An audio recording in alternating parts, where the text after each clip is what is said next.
सभी प्रभु देवकीनंदन जी प्रेमियों की को जय, मेरा प्यार सनातन भरा धर्म की राधे जय। राधे।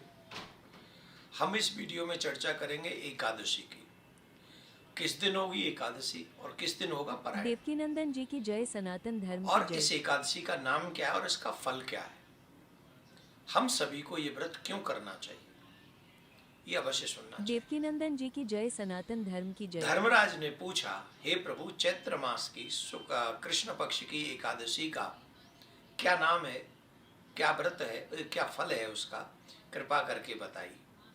भगवान श्री कृष्ण ने कहा, धर्मराज, जो तुमने हमसे पूछा है यही प्रश्न नारद जी ने ब्रह्मा जी से पूछा था, और ब्रह्मा जी ने बड़ा सुंदर इसका महत्व बताया था।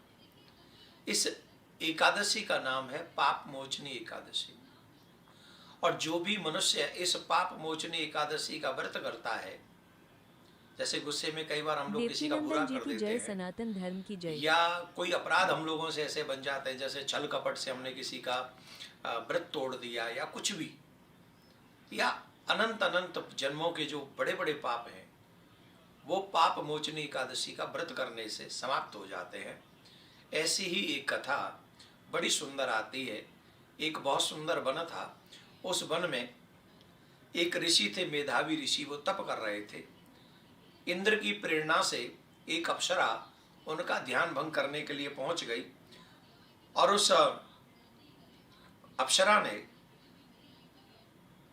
उस ऋषि का, उन ऋषि का, मेधावी ऋषि का ध्यान भंग भी कर दिया। मंजू घोषा नाम की उस अप्सरा ने बहुत वर्षों से तप कर रहे मुनि का जब ध्यान भंग किया, तो मेधावी ऋषि को बहुत बुरा लगा और कहा कि एक स्त्री के आकर्षण ने मुझे पाताल में देवकीनंदन जी गर्त की में डाल जय, दिया। सनातन धर्म की जय। तो ये जब सुना तो उनको बड़ा कष्ट हुआ, और उन्होंने साफ दे दिया कि तूने मुझे जो है बहुत बुरा किया है, तुझे बहुत नाना प्रकार के कष्ट भोगने पड़े, तू जा यहाँ से, स्वर्ग से तू अब दूर चली जा। बहुत बुरा साफ दे दिया। तो उसने क्षमा मांगी, हे प्रभु, अब हमसे अपराध तो हो गया, पर हमको तो क्षमा करो, अब हम क्या करें, हम तो अनंग दासी हैं, हमें तो आज्ञा का पालन करना होता है। तो उन्होंने कहा, ठीक है, तुम पाप मोचनी एकादशी का व्रत करना, तो तुम्हारे पाप नष्ट हो जाएंगे। तो उस मंजू घोषा ने पाप मोचनी एकादशी का व्रत किया, और वो अपने किए हुए कृत्य से, क्योंकि छल करके ही मुनि का व्रत नष्ट किया था ना, तो कितना बड़ा पाप है, तो उस पाप से निवृत्त हो गई पाप मोचनी एकादशी व्रत करके। इन ऋषि के पिताजी ने भी इनको साप दे दिया था कि ऐसा लग रहा है कि तुम किसी को साप दे के आए हो, तुमको पाप लग गया है। बोले, महाराज, इस पाप से कैसे हम मुक्ति पाएंगे।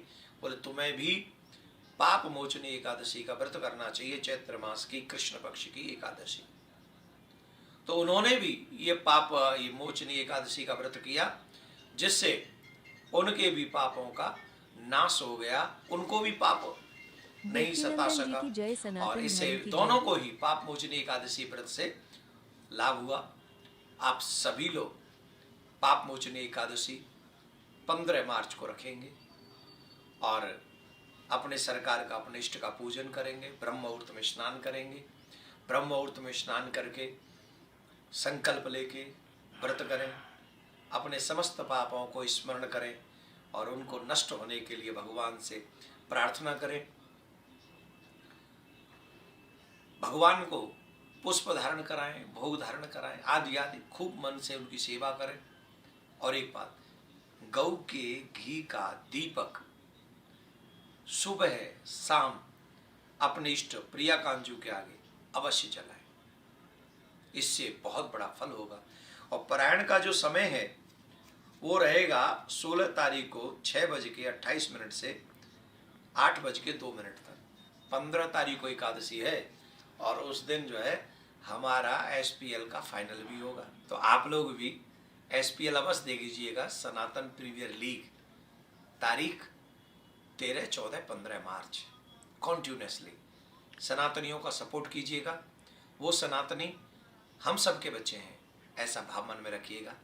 प्रिया कांजू आपकी मनोरथ पूर्ण करे, मनोकामना पूर्ण करे। जो आपकी इच्छा है इस बार सभी पापों का देवकीनंदन नाश जी की करते हुए जय, पाप सनातन मोचन धर्म की एकादशी जय। आपके उन मनोरथों को पूर्ण करे। ऐसी में प्रिया कांजू से आपके लिए और आपके बच्चों के लिए प्रार्थना करता हूँ। आपके बच्चों के देवकीनंदन जी की एग्जाम भी जय, अच्छे जाए। सनातन धर्म की राधे जय। श्याम।